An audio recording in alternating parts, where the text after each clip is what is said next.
dia a todos, meus queridos ouvintes do Papo de Bruxa. Meu nome é Isadora Buenaim, eu sou estudante de Comunicação e Publicidade na SPM e hoje eu tenho uma edição mais do que especial desse podcast.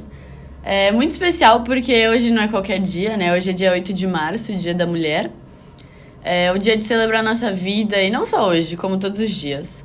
Um dia que representa a nossa luta por respeito, igualdade, pelo reconhecimento da nossa história e muitas outras coisas, né? E falando em história, hoje eu venho com um tema interessantíssimo, condizente com toda essa luta histórica e formação da mulher na sociedade que a gente vive, só que dessa vez com um olhar diferente. A gente vai falar do tema o surgimento do pensamento racional contemporâneo e o lugar da mulher a partir do feminino, embasado nos textos e pensamentos de uma autora que a gente ama, que é a Silva Federici, com sua obra Caliban e a Bruxa. A leitura é densa e muito necessária. Aliás, por isso no episódio de hoje a gente vai focar nos conceitos de introdução do livro, onde a autora mostra seu desejo de repensar o desenvolvimento do capitalismo a partir de um ponto de vista feminista e também o capítulo 4, né, que fala com muita mais precisão sobre a famosa caça às bruxas. Então vamos lá. Agora, caminhando para o ponto alto do nosso episódio, eu convido a Carolina Sumner para bater um papo aqui com a gente. Bom dia, galera! Eu sou a Carol e também sou estudante de Comunicação e Publicidade na SPM e eu fiquei super feliz com o convite de vir aqui conversar com vocês, porque esse tema é um tema que me interessa absurdos e acho que muito importante tirarmos ele da gaveta, principalmente hoje, dia 8 de março, né, que é o Dia da Mulher. Isso mesmo. Então, indo direto ao assunto, eu já vou jogar uma perguntinha pra você, Carol. Tá bom, pode falar. Como que você acha que a filosofia da comunicação se conecta com essa questão de se comunicar com o feminismo em um conceito de lógica patriarcal, que na verdade é o regime que molda a nossa vida em sociedade hoje, né? Ou seja, ali no meio em que a mulher se integra? Então, é importante lembrar que a comunicação ela acontece em um ambiente tanto social quanto cultural, muito específico e, como você falou, esse cenário é extremamente patriarcal, infelizmente. Mesmo que seja só enraizado. A filosofia da comunicação que a gente estuda na faculdade, por exemplo, tem como um dos objetivos entender esses padrões e suas influências no modo em que a gente se comunica. Até a lógica que a gente se comunica tem uma hierarquia de gênero, se você for ver, onde os homens são colocados no topo e as mulheres vistas como inferiores. É aquela velha história de dar mais credibilidade quando o homem fala, né? Exatamente. E mesmo que seja inconsciente, as mulheres acabam sendo desvalorizadas. Isso fica muito mais preocupante quando a mulher internaliza isso, sabe? Que a gente sabe o que a gente tá falando quando eu falo isso. Porque daí que vem uma insegurança para falar ou até uma incapacidade para se expressar. Isso também acaba levando a uma falta de representatividade feminina e de diversidade de perspectivas, né, em momentos de tomada de decisão importantes. Isso mesmo. Então, a filosofia da comunicação, ela tá ali justamente como um mecanismo de conscientizar sobre esses padrões e promover um cenário mais igualitário, entendeu? Entendi. Maravilha, então. Virando um pouquinho a nossa discussão para o tema do livro, eu queria te perguntar sobre uma questão abordada na obra, que é o surgimento do pensamento racional contemporâneo e, atrelado a isso, o lugar da mulher a partir do feminino em uma perspectiva histórica e material. Então, vamos lá. A autora, ela conta no livro que a mulher era vista como uma forma de ameaça à ordem social que estava tomando força naquele momento, que é o início do capitalismo, né? E isso gerou uma perseguição intensa às mulheres e uma desvalorização no conhecimento do feminino em si. A partir disso, nasce um discurso racionalista masculino, com o objetivo de justificar a opressão das mulheres e reforçando a ideia da separação da razão e emoção. Porque eles também falam que mulher não sabe separar isso, né? Exatamente. E no livro, a Silva Federici, ela reforça que as mulheres têm sim conhecimentos próprios, principalmente por experiências cotidianas e na relação com o corpo, com o seu próprio corpo, com o seu próprio feminino e com a natureza. Que, na verdade, são os dois fatores fundamentais para a compreensão da realidade. E uma coisa muito legal também que ela faz para valorizar esse lugar da mulher no campo da razão é que ela leva em consideração a diversidade de experiências e visões de mundo. Putz, isso é muito legal mesmo.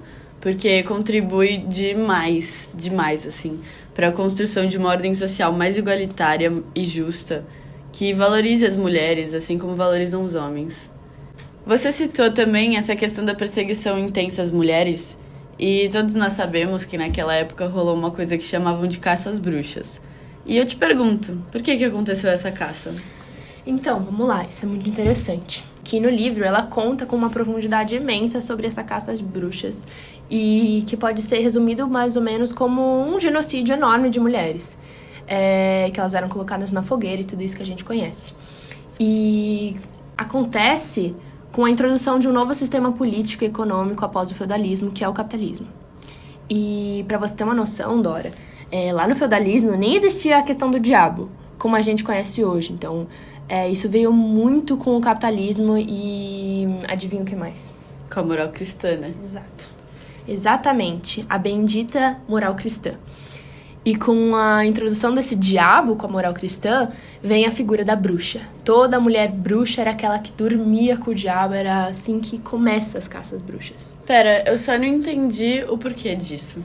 Então, com a introdução do capitalismo, a mulher ela vira tipo de uma máquina de produzir homens para mão de obra nessa época que precisava. E com essa lógica masculina capitalista de mundo, tudo que era diferente ia pra fogueira. Tudo que era diferente disso. Inclusive as mulheres, julgadas como bruxas pelo simples fato de serem mulheres. A mulher era vista como bruxa porque o pensamento, o jeito, o ser feminino, que era desconhecido para a lógica masculina, esse feminino que a gente está falando, era uma ameaça a esse novo sistema que se instalava. E você consegue me dar exemplos disso, desse feminino não compreendido? Então, elas tinham crenças e práticas provocadoras a esse sistema. Então, elas cuidavam uma das outras, elas tratavam bem os animais, cuidavam da terra, cuidavam da sociedade como um todo, e elas não aderiram totalmente a essas crenças capitalistas e essa moral cristã imposta. E além disso, também, mesmo depois de 2 séculos de caça às bruxas, que, por exemplo, foi um fim, né, da caça às bruxas em si, a perseguição ela continua, e não só com mulheres, até hoje, né, não só com mulheres, mas também com grupos minoritários. Ah, entendi. Mas me conta, como que a nossa querida Silvia comenta sobre isso? Então, a autora, ela fala nisso como um reflexo daquela época onde acontecia essa demonização de tudo aquilo que era diferente do capitalista, colonialista, para os dias atuais. Então, para resumir, essa caça às bruxas, ela foi uma forma de destruir a ideia de vidas comunitárias que eles viviam. A sabedoria popular, incluindo a medicina tradicional, a agricultura e a produção têxtil, que eram praticadas principalmente por mulheres, também foram perseguidas. E um dos grandes objetivos de tudo isso era controlar formas mais eficientes e força de trabalho do modo de produção e nascimento. Que era o capitalismo, né? Isso, exatamente, Dora. Então, a finalidade era voltada só para a ideia de obter lucro. A gente conhece isso, né? Pois é. Bom, mas convenhamos que todas as mulheres têm pelo menos uma história em qual elas se sentiram desvalorizadas, seja na fala ou em qualquer outro aspecto, pelo simples fato de serem mulheres. Não, com certeza, né? A gente vive isso literalmente todo dia.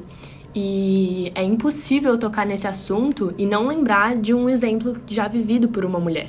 E tudo isso por consequência dessa lógica patriarcal, infelizmente.